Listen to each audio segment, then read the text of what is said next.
Hello there, everyone, and hello, Dusk. Hello, Emmerich.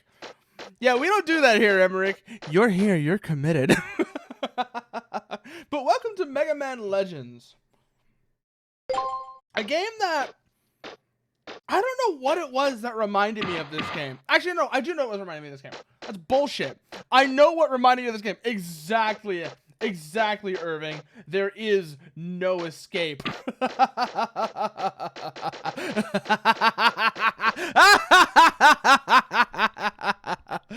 anyways, that's what I was saying. So the reason I thought about this game is because Callie Calico was playing The Misadventures of Tron Bonne recently, and happening to see that reminded me that it is a spin-off. Oh wow, I have heard that Transistor is really good. I've always heard that Transistor is really good, Dusk, but I've never actually played it. So maybe I should do that at some point. After all, it's not like I do rather like Supergiant games. I have enjoyed playing Hades, even though I've stopped streaming it.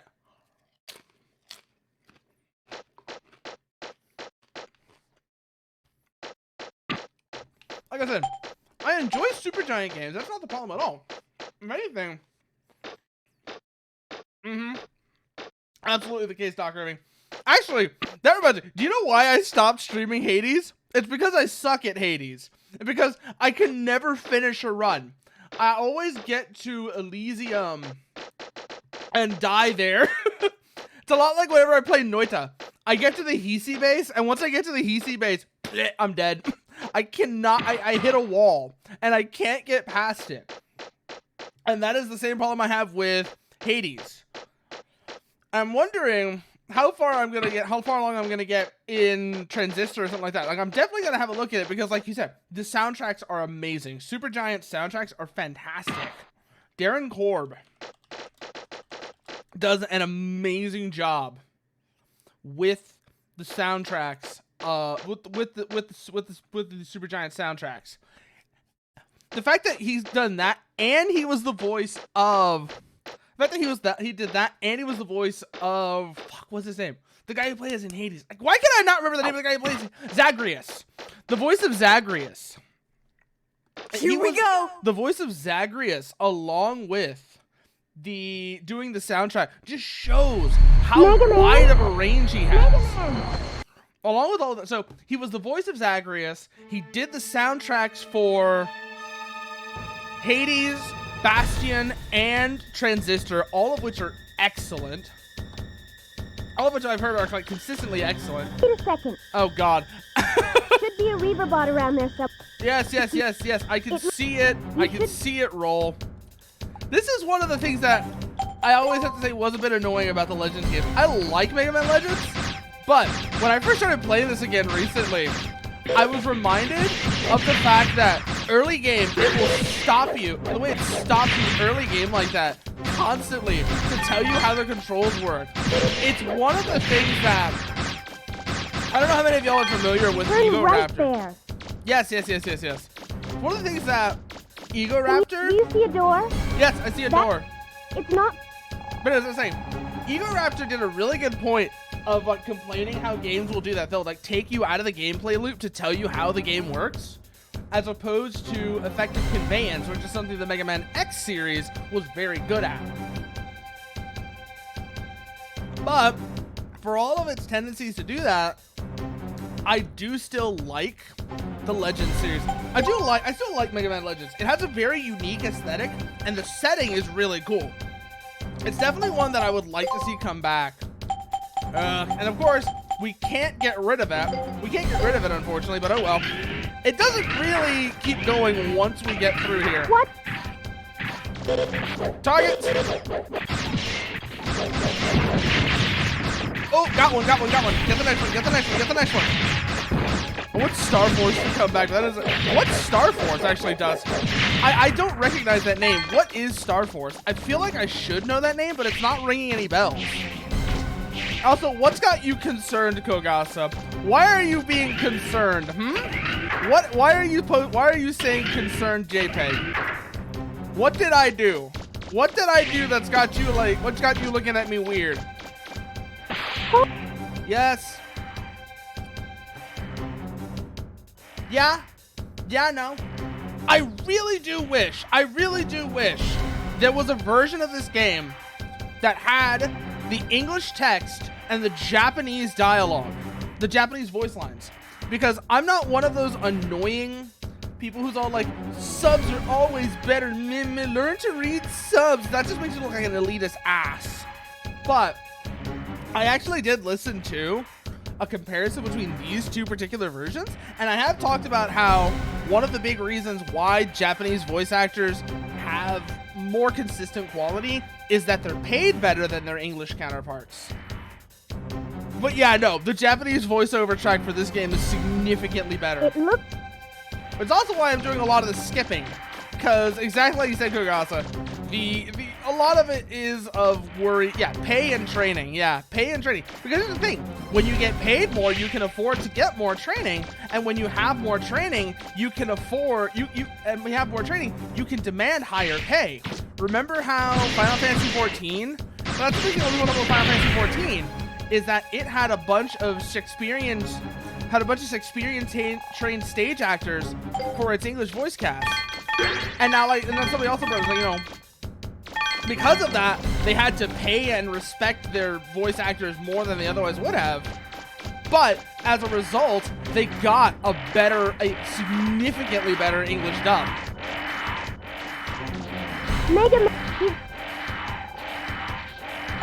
No. That is the thing that plagues a lot of industries, frankly. This whole idea of being so unwilling to pay anything than the lowest possible rate. I remember there was a whole kerfuffle, for example, over Bayonetta's voice actor was upset. Bayonetta's voice actor and how much she got paid, and how that kind of went around in a big circle. Because on one hand, she was technically being paid the industry standard rate for her work, but it also showed that the industry standard rate is far too low. The industry standard rate for voice acting is far too low, and a lot of otherwise unscrupulous people, have been taking advantage of the fact that said industry standard rates are far too low.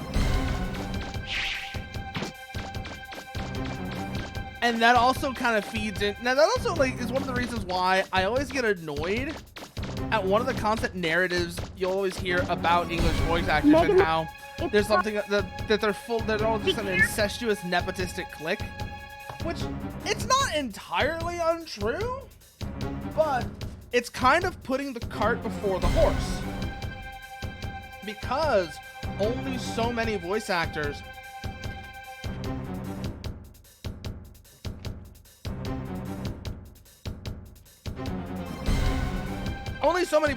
can afford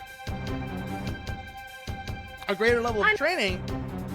It means that there's a small group of those voice actors that have that kind of training and basically don't have to worry about competition. And that lack of competition ultimately means they have way more leverage, not just in what roles they can pick, but in running the industry as a whole. They have so much clout that they have undue influence on how the industry is run. Which, that's just a whole self-perpetuating problem. It's really unfortunate. And it's really unfortunate because, like I said, there are great examples of what can happen when you actually pay your voice actors. Again, Final Fantasy 14, Arcane. There are perfect examples of what happens when a voice actor is actually paid a decent rate. You get fantastic performances out of that.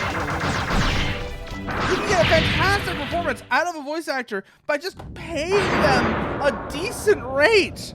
But of course, that is something that would require a lot of voice actors to come together and organize to demand those sort of rates. And unfortunately, because the people who already have that kind of training and thus can command higher rates and bigger roles have such undue influence, they don't want to give up that privileged position. They really don't want to give up that privileged position, and thus actively impede efforts by voice actors to organize, even though they would also benefit from it. It's absolutely ridiculous. It is utterly ridiculous. Look at that sky. Well, that's a happy sight after being underground for so long. I wonder where Roar went. No way.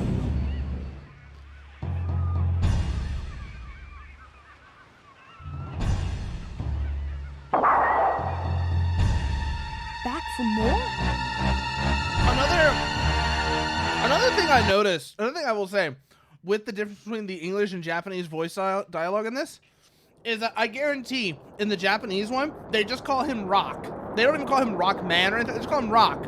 And I guarantee that sounds so much better. That would sound so much better with a lot of this dialogue, which is why you're seeing me skip through it. Because if I was playing this off stream, and holy shit, Looks pretty bad. yeah, it's rock and roll. You're absolutely right. And like here, also I'll say there are a few standout roles in the English dialogue track that I like. The big ones that come to mind are the servbots The English voices for whoever did the English voices for the servbots, they had fun with it, and you could tell they had a lot of fun with it. Pushing her so hard. Haven't been taking good enough care of her. We'll just have to fix her up. Looks like the repairs aren't going to be finished anytime soon. Also, whoever We'll is be doing here for a while, I guess. whoever is doing This Barrel island. actually call did it, a Mega also did Man? a pretty decent job. I Cattle? wouldn't say it's like amazing or anything like that, but You it can- sounds solid. However, on the other hand, you can really tell whoever the voices of Rock and Roll are pretty amateur sounding. These are people, obviously people who don't have a lot of training, don't have a lot of experience, and that's really odd considering that they are the main character roles.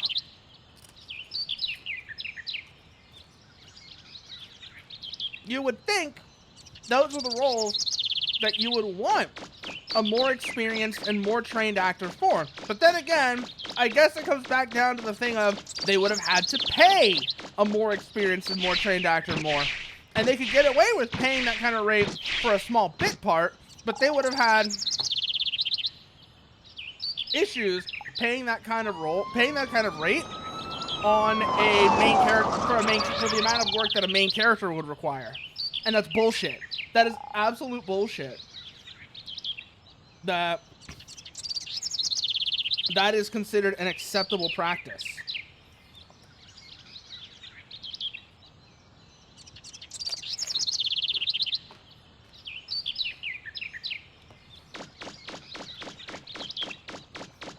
Like, Mega Man! as an audience, The police we saw us have- crash. Ultimately, we have a duty as an audience to demand that studios and other companies like that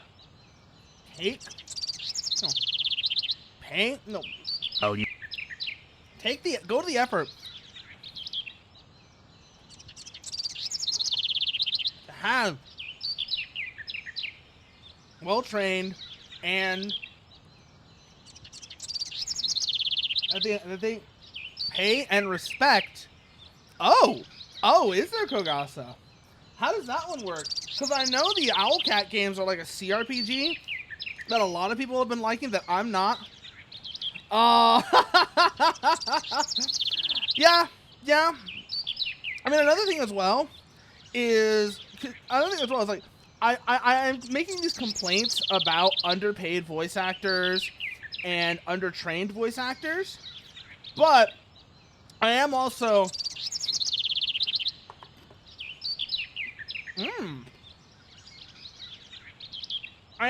leaving out a caveat, and that is that this is ultimately a PS1 game. This is a game from an era when all but the absolute biggest of titles were, when voice acting wasn't taken seriously, when people thought of it as just a thing for amateurs. People at the time really did just think of voice acting as something for amateurs. Something where, you know, this is what you did if you couldn't get a role as a real actor. And that's also kind of an attitude that's continued since then. Yeah, amateurs and friends. That was absolutely what, you know, voice acting, that's a phase that voice acting needs to get out of. It was kind of understandable in the 90s and early 2000s when voice acting was not considered a remotely significant, it was like I said, dismissed as something that you only did because you couldn't make it as a real actor. But these days we have these huge high budget productions that are completely animated, and video games have become these massive things where, again, you have huge budgets going into them. It's time to move past that. It's time to get out of this. It's time to get out of this amateurs and friends mindset that has plagued the voice acting industry for so long. Hey, Kikaz! What's going on with you? What are you up to? I know you just came in to be bitching about how voice acting needs to be better organized as an actual industry, and how the voice acting industry is still in this really nasty state of being made up of amateurs who can't afford further training, and this group of like friends who basically unduly influence the industry. But the reason we're talking about this is because this is a game that's from an era when voice acting had so little respect that it was, I don't want to say understandable, but you can kind of forgive it looking back. However, the fact that it's not really advanced beyond that is a problem. But anyways, what have you been up to, Kikaz? What have you been up to? Look, let me welcome you to Cadillac's Island. Now, I'd like to ask one of you to come with me to the Also, station. I gotta say, this is another one of those roles that, it's not great, mind you. It's not a great role, and again, it's a little amateurish sounding. Not as much as rock and roll here. Those are the ones that really annoy me.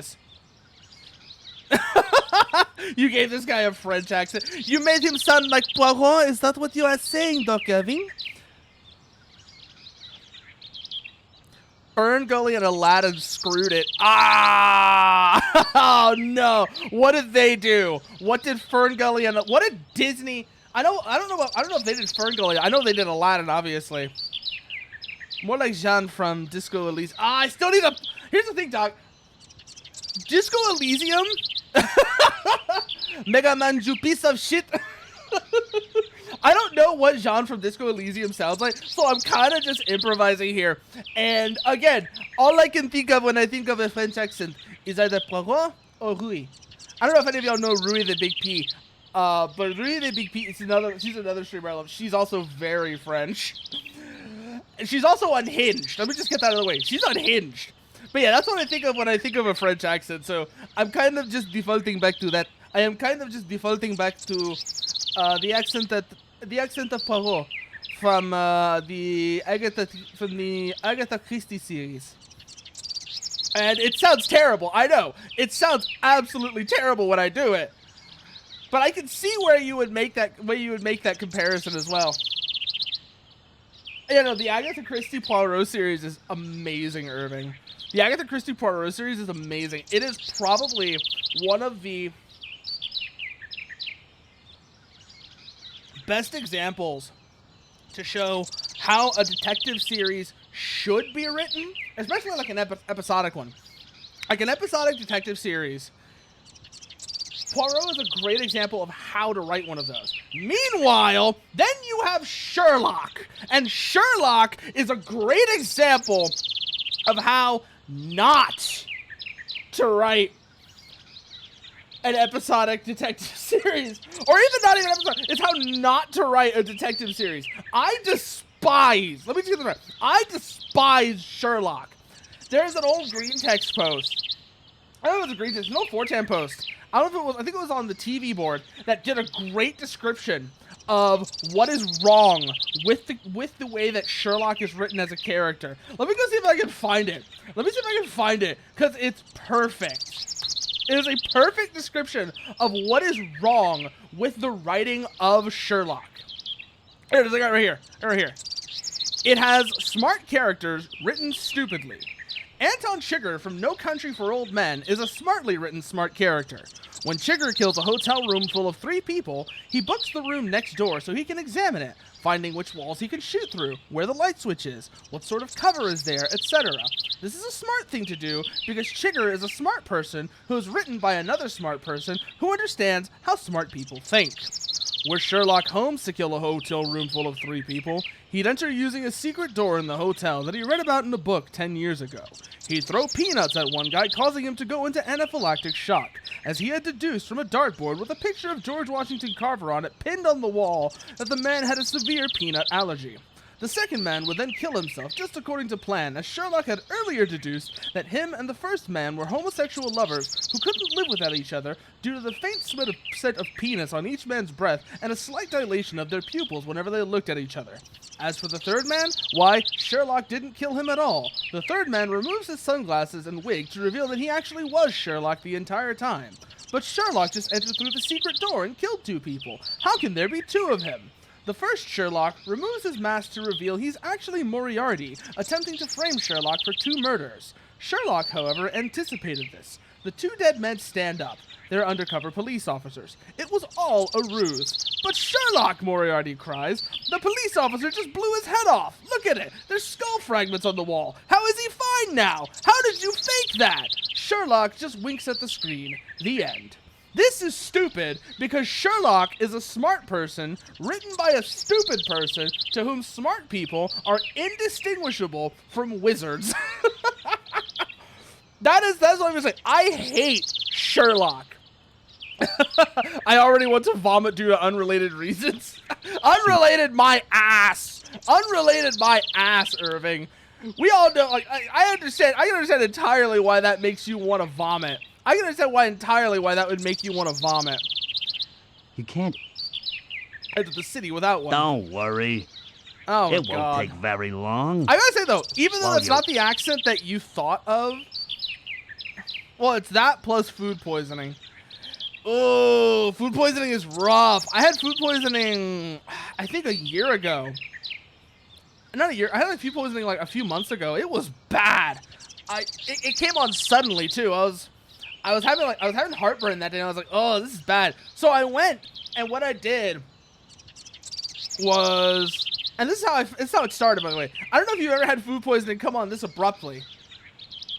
You definitely shouldn't have eaten that. I don't know if you've ever had food poisoning come on this abruptly, but I was having like really bad heartburn and really feeling gassy at first. That's how it started. So I go, and I don't know if you've ever done this when you have like heartburn or an upset stomach. You ever take baking soda and mix it into water and then drink that? First of all, tastes horrible. Tastes utterly disgusting. But damn if it doesn't work. Damn if it does not work. If you have like really bad heartburn, that is like the crash treatment to bring that down. Just hold your nose while you drink it because it's gross. It is super gross. But anyways, so that happened. I did that. I was fine. And then suddenly I felt like somebody punched me in the gut. I felt like somebody punched me in the gut. And I was just like, oh. And that's how it started. And at first I thought, oh, I'm just having a bad reaction to the baking soda, right? But, and that would have been it. Even after what happened next, was I just puking up I puked up all my guts after that. So I thought that was it, right? I thought that was it. It couldn't get any worse. Then I got a fever. It wasn't a bad fever, mind you. Thankfully, it wasn't a bad fever. But I was constantly, I couldn't keep anything down. I had a fever. I was out of it for like 3 days. I was out of it for like 3 days after that, and I was just, oh my God, it was rough. It was rough. This was like a year or two ago. It was a while back. You don't need an ID card to get in there. I did say, like I said, his voice is all right. The inspector, his voice again is all right, and it kind of shows what I'm saying before, how you have these you have these voice actors doing bit parts that are obviously more experienced and better trained than whoever the voices of rock and roll are. And I find that really funny and also really depressing.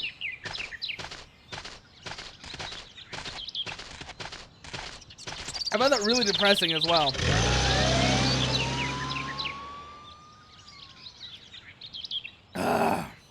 There's some other little things as well that I learned are... Basically, Robin Williams was VAing for both at the same time. Robin said clearly he did not want his role to be the selling point, as he wanted the movie to sell on merit, not based on him being in it. Well, Disney being scumbags did loophole BS and sold Aladdin big time on Robin being the genie by selling a bunch of non-advertised stuff BS. Meanwhile, Ferngully did exactly what Robin requested and was really good, but Disney kept buying the areas they were trying to work in whenever Robin went to do work. Oh, God. So, like so many other things, we can blame Disney for it. God. Can we just put the mouse in the goddamn trap already? Can we just put the mouse in the goddamn trap already? That is literally all I have to say about that. It's like, fuck you, Disney. Fuck off. Like, fuck Disney.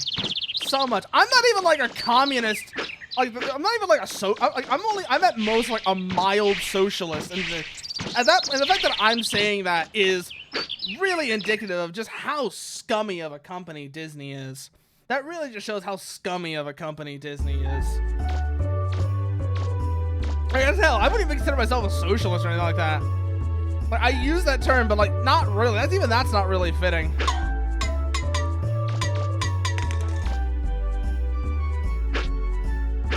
I have, oh, it's funny you mentioned Switzerland, Irving. It's funny you mentioned Switzerland, because I was actually, I mentioned this before, and I think you were here when I mentioned it as well. I think you were here when I mentioned it. Were you here when I was talking about, I had actually watched something really interesting. It was about the neutrality. It was about neutral European countries in the wake of Finland and Sweden joining NATO. So, Finland and Sweden, well, here it goes. Finland and Sweden joining NATO is going to actually have a big impact on European international politics because the roles that Sweden and Finland traditionally take up will no longer will now be vacant. So they delayed Ferngully to release next to Aladdin, and because Aladdin sold on having Robin, it fucked over Ferngully, which Robin loved as it gave really good messages versus Aladdin. But because that worked, other animated movies started hiring,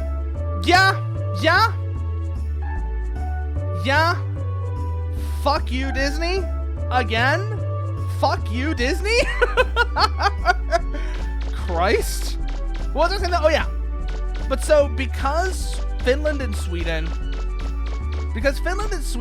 are joining NATO, the role they traditionally play in European international politics, particularly as like the countries that do a lot of the that work in a lot of the negotiations and serve as mediators, are going to be empty now. They're going to be empty now. You no longer have that neutral country that serve those neutral countries that serve as mediators, and almost as importantly, arguably just as importantly, serve as Europe's moral compass.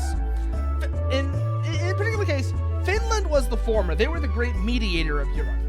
Finland has, believe it or not, been involved in this resolution of a lot of international disputes over the years. Whether it was the, God, what was that treaty called?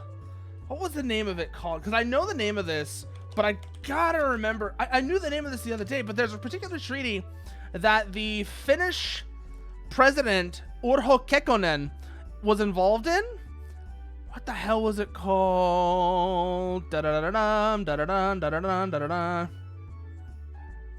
Was it the Helsinki Agreement? The Helsinki Agreement, that's the one. So Urho Kekkonen and hell, even that, the fact that it's named after the capital of Finland should show you how important Finland is when it came to this sort of dispute resolution. The Helsinki Agreement was a treaty that basically governed how European countries respected each other's sovereignty from that point forward until last year. Last year, basically, the events of last year were Vladimir Vladimirovich Putin taking the Helsinki Agreement and its spirit, the spirit of the Helsinki Agreement, and lighting it on fire. So it's no surprise that Finland has lost trust.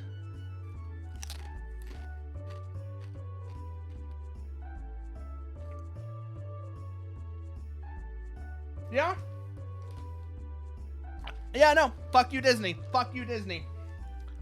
So it's no surprise that Finland has lost trust, that has lost faith in its neutrality.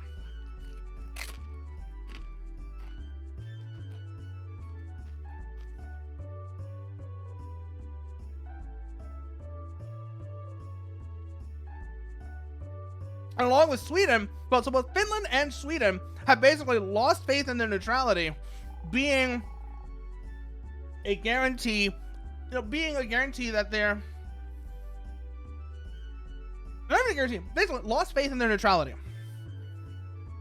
And Europe is going to lose, the world is going to lose a hugely important thing until another neutral country takes up the roles that Sweden and Finland had until now fulfilled.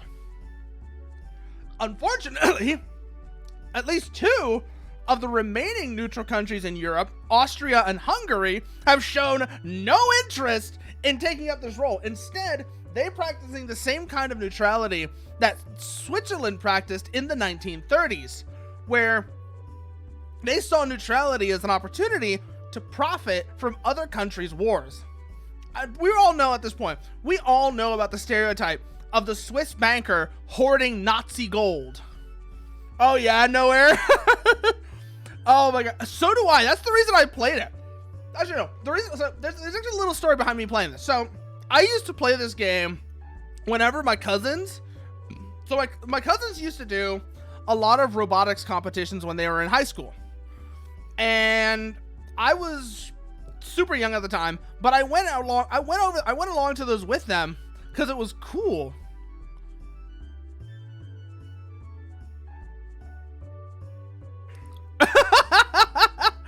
Irving, I'm gonna have to say that I don't, because I'll say it's interesting and it's useful for certain local issues.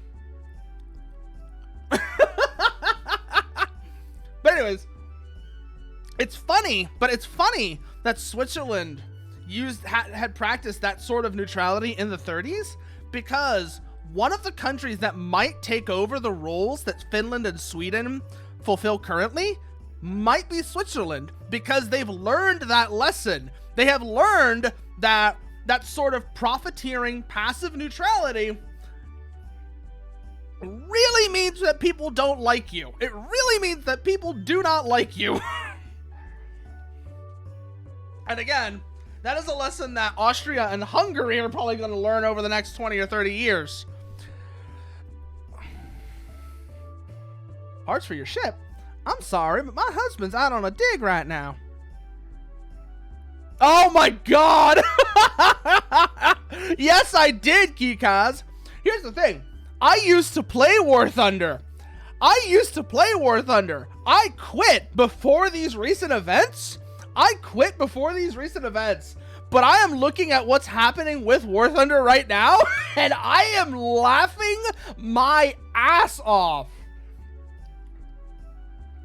I am laughing my ass off at how badly they fail, how much they are failing to understand that people will only tolerate so much in terms of scummy practices. And once that dam breaks, they won't tolerate things they used to tolerate. They're going to demand, they're just going to leave. The scummy practice, even if you roll back your scummy practices to what they were before the dam broke, people are not going to tolerate that anymore. They've had enough. They have had enough. They've had that dam breaking moment, and they're not going back to where they were before that dam breaking moment. That dam could hold, that metaphorical dam could hold a lot, but once it's broken, it's gone. You know what a dig is, right? It's where you go underground, looking for old machine parts. I wonder what's taking them so long. Hey, little blue boy, would you be willing to go find him for me? I still did, but people have proven that you can't even pay off the repair cost of jets past tier 4 with 1 kill, even with premium, and the same for tier 3 without. Oh my god. Yeah, no, it's horrendous. It's horrendous, and it's funny. Back before I quit War Thunder, I had considered doing a sponsored War Thunder stream. Not anymore. Not until there is substantial and sustained change in their business practices. And I'm not confident that's going to happen, like, at all. They're gonna come out and, like, apologize and say, oh, we're sorry. And maybe make some minor changes. But they're not gonna do anything substantial. Yeah, unless it's huge and sustained, I'm still not reinstalling the game. And believe me, I had invested quite a bit of money into that game. I'm willing to sink those costs. I'm willing to live with those sunk costs. Yeah, no. I was kind of interested. Here's the thing, Keycast. I was kind of interested in the French Navy, too. Because here's my thing with War Thunder. Its gameplay occupies a very unique space. It occupies a very unique space that even games that have tried to come out as competitors, like Gunner Heat PC, don't quite manage to capture. And that is, it strikes that sweet spot between an arcade, a fully arcade game where you have things like HP bars and the spotting system like World of Tanks had, and full-on simulators like DCS, Steel Beast, etc., where you have to, like, actually manage every individual system. And that really is what makes this frustrating, is the gameplay of War Thunder was unique in that regard. Nobody, to my knowledge, has managed to successfully strike that same balance. They're all either too arcadey or too much of a sim. And, like, Gunner Heat PC, I was really interested in Gunner Heat PC. Gunner Heat PC fell into that same trap.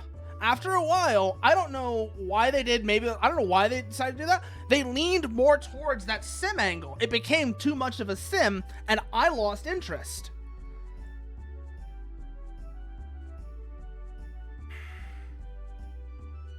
Yes. I need to go and see him anyway. I need to go get him anyways. Because I need you to sell me parts to fix my ship. So of course I'm going to go do this for you. Why wouldn't I do this for you?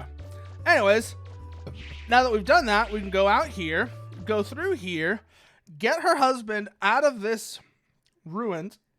So this is about how far I got before I was streaming. It's a French ship update that's supposed to be about the French, but they're releasing more Russian shit than French. And they're selling the Su-39, that's basically a Ka-50 but a jet, for $70. And it's the only working vehicle with working anti-IR shit, even though the US made that shit first and was notorious for it in Vietnam. If you mean IRCM on a yeah, it's the only jet with IRCM that's not quite the same as flares. Which, I mean, flares were everywhere in Vietnam. Chaff and flares were pretty prolific in the Vietnam conflict. I don't remember IRCM on fixed-wing assets on any U.S. aircraft in Vietnam, unfortunately. Like I said, chaff, flares. The F-4 had an IRCM system? I knew it had various other electronic countermeasure systems, but there was an IRCM system on the F-4? Let me go look at this, actually. I gotta go see this now. I did not realize this was a thing.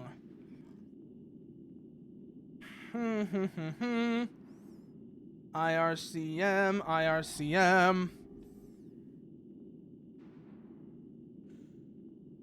is it? Where is it? Okay. Pods. Is this what you're talking about here? Oh! Oh! So,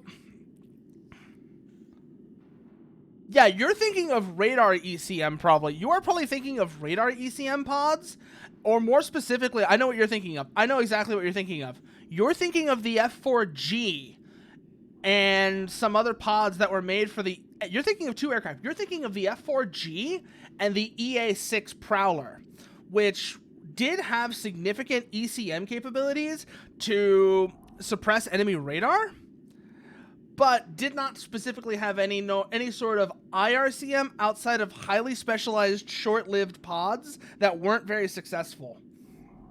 And yeah, no, a lot of helicopters have it as well, but and it doesn't work, which is kind of... Okay, here's the thing about helicopter IRCM.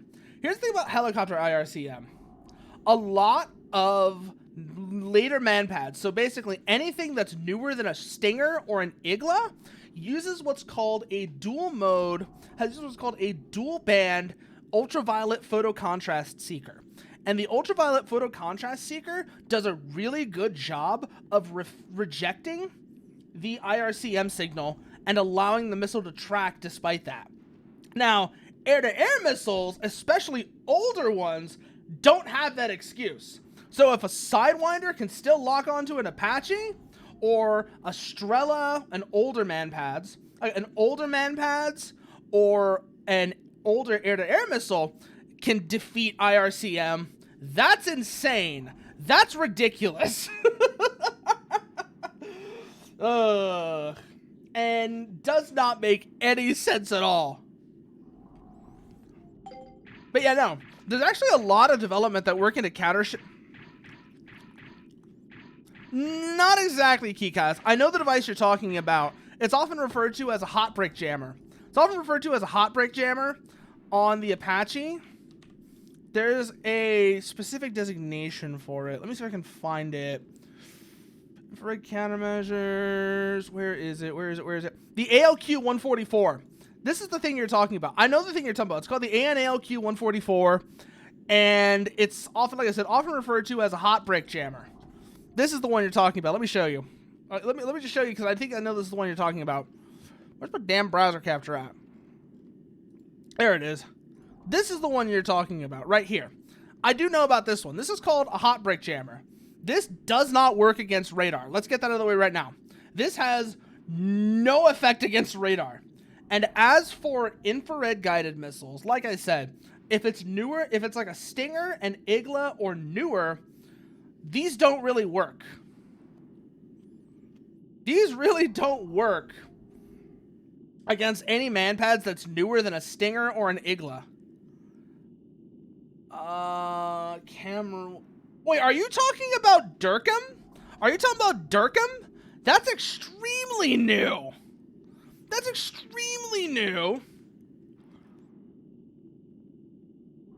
What's this? This is extremely new, and to my knowledge, nothing in the game has this. Oh, no. That's not a jammer system on the nose. I know what you're talking. I know the thing on the nose. That's not a jammer system at all. That is literally just a sensor pod.